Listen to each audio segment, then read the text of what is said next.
So we now move on to item 3, the financial situation, a statement by the Treasury Minister. Thank you, Mr President. Can I start by thanking you for granting permission to me to make this statement today, updating on the ongoing challenges being faced by our community in the face of increasing inflation and living costs. The global economy is currently experiencing what some have called a perfect storm. After almost 2 years of economic disruption caused by the COVID pandemic, with lockdowns, supply chain pressure and worrying new variants, the global economy was beginning to gather momentum with its recovery.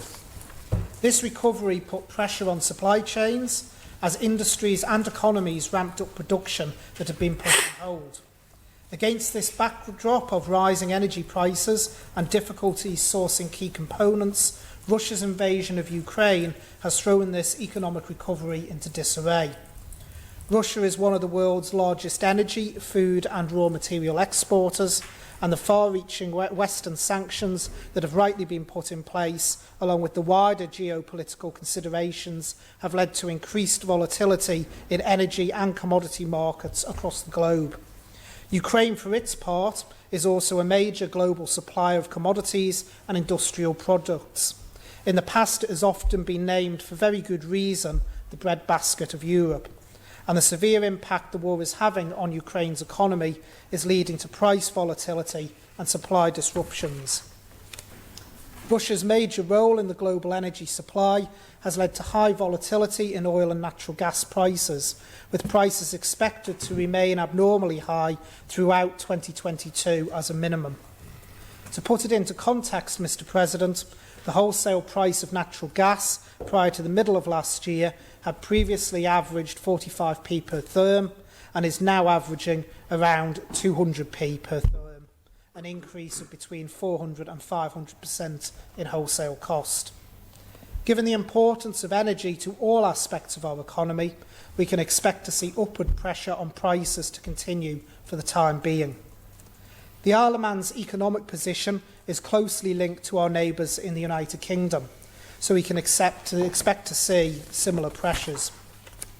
Although Russia is not a major trading partner of the UK, the impact of price rises on global markets means the UK is experiencing particularly acute inflationary pressures. Isle of Man inflation, measured by CPI, typically tracks higher than the UK CPI when prices are rising rapidly, so we could expect to see Isle of Man CPI peaking somewhat higher than the UK rate. UK forecasts are very uncertain. However, the Bank of England is projecting annual CPI growth of around 8% or even higher later in 2022. Based on previous trends, we have been working on the assumption that inflation could peak at around 10% later in the year. A major factor in outturn UK inflation is the Ofgem price cap, which rose by 54% in April and is due for a further update in October. The amount by which the consumer energy price cap will rise is highly uncertain due to the fast-moving situation in the global energy market. However, further increases are likely. While the Isle of Man is not affected by the Ofgem price cap, the same market pressures are driving up energy bills here. The impact on households of price rises is already being felt, with increases to energy bills and road fuel being particularly prominent. Individual households will make their own decisions about how to reallocate spending to cover rising costs. However, we recognise that for lower income households, the options are limited. In terms of businesses, the effects of the current situation will not be felt evenly. While some of our internationally facing businesses will be more concerned about exposure to Russian business and the sanctions position, our domestic economy faces pressures in terms of both rising input costs and pressure on consumer spending. Against these huge global pressures, we are clear that there is a limit to how much the state can intervene without distorting the market economy in undesirable ways, while the overall cost of attempting to protect everyone from price rises would be unaffordable. We do have to be upfront and honest with people, Mr. President. It is not possible for government to step in and insulate everyone from every inflationary pressure. The large-scale support packages that were put to use during the COVID pandemic are not appropriate in an inflationary context such as this, especially one in which the duration is so uncertain. Like households and businesses, government finances are also under pressure in a number of areas. Government is one of the largest energy users on the Isle of Man, with an estate spanning hospitals, schools and energy-intensive infrastructure. Non-paid cost increases were budgeted at 1%, while inflation is now over 6%. The value of government reserves fluctuates in line with stock market movements, which have been under pressure since the outbreak of war in Ukraine. In April 2022, the value of government reserves had fallen by around 10% since their peak in November 2021. Government has a large workforce, so any upward pressure on wages in response to inflation will have significant implications for government finances. While some businesses may be increasing wages in response to inflation, it is anticipated that any increases in income tax will easily be outweighed by the increased costs that we are facing. We therefore have to be mindful to protect government finances and effectively target support to those who are most vulnerable. But in that context, we do recognise there is a role for government in these difficult times. Therefore, our policy objectives for the provision of direct support are broadly as follows. To firstly support low-income households, those currently in receipt of benefits, with meeting basic essential needs. To secondly support households that may not be low income but are disproportionately affected by inflation, such as families and pensioners. And thirdly, support economic activity where appropriate through stimulus measures. Based on these objectives, we have reviewed a wide range of policy interventions, and the following has already been announced. An energy support payment of £300, which is available to households responsible for housing costs and receiving income-related benefits. These payments have already commenced and will be made between the 21st of April and the 5th of May, depending on what benefits are received and the method of payment. The total cost of this measure, which will benefit up to 3,000 households, is expected to be approximately £1 million. A family support payment has also been announced of up to £300, dependent on household income, available to families receiving child benefit, with additional payments for 2 and 3 children households. These payments are due to be made in mid-May, with more detailed timetable to follow shortly. The total cost of this measure, which will benefit over 6,000 households, is expected to be approximately £1.8 million. In line with our agreements with the UK on VAT and duties, we have implemented the reduction in VAT on specified energy efficiency materials, along with the 5p per litre reduction in fuel duty. The reduction in fuel duty is estimated to be between £2 million and £2.5 million for a 12-month period. The effect of the VAT reduction on specified energy efficiency materials will not be specifically quantifiable, although any reduction in VAT will be taken into account during the next survey year, 2023-24, in accordance with the Customs and Excise Agreement. But we fully recognise, Mr. President, that there are other groups that are struggling. And while, as I've already stated, we can't help everyone in every single circumstance, we do recognise that further support is needed. So today I can announce that in addition, Treasury is currently developing a further intervention aimed at those households that did not receive the energy support payment but are likely to be unable to work or face barriers to such. This will be payable to most of the same adult groups that usually receive the Christmas bonus in November, which is mainly those receiving long-term benefits and pensions. This includes pensioners living at home and receiving a state pension from the Isle of Man, persons who are long-term sick or disabled, adults and their carers, and the recently bereaved.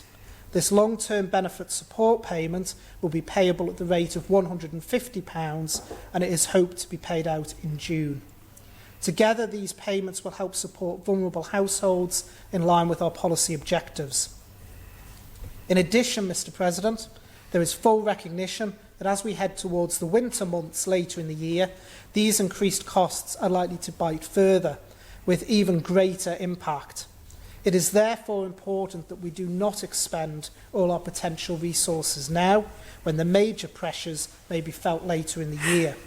So whilst we are still monitoring the position, I am considering increasing the Christmas bonus for 2022 and paying it much earlier than usual, likely in October, in order to provide additional security for those potentially vulnerable groups over the autumn and winter. I am also giving an undertaking, Mr President, to come back to this Honourable Court in October to make a further statement about the wider situation at that time and what is required to help assist through the winter months.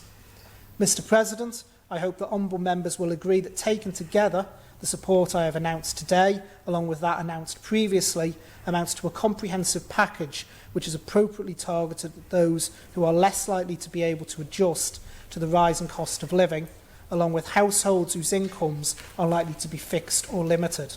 It is fully recognised that it does not cover everyone, nor combat every inflationary pressure we as a society face, but it is targeted, measured support to help ease the pressure on many of those who would struggle the most.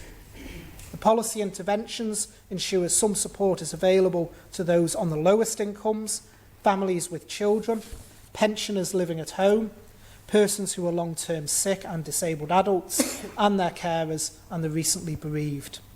In addition to the measures outlined today, the Cabinet Office, including Public Health, and the Department of Education, Sport and Culture are exploring options for a holiday activity and food scheme.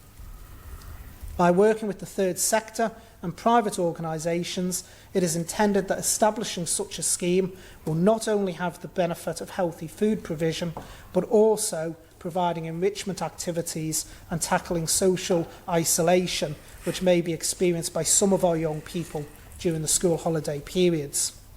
Government is clear that these initial interventions will likely be only the beginning, and we are continuing to work on options for the longer term and the coming winter months later this year.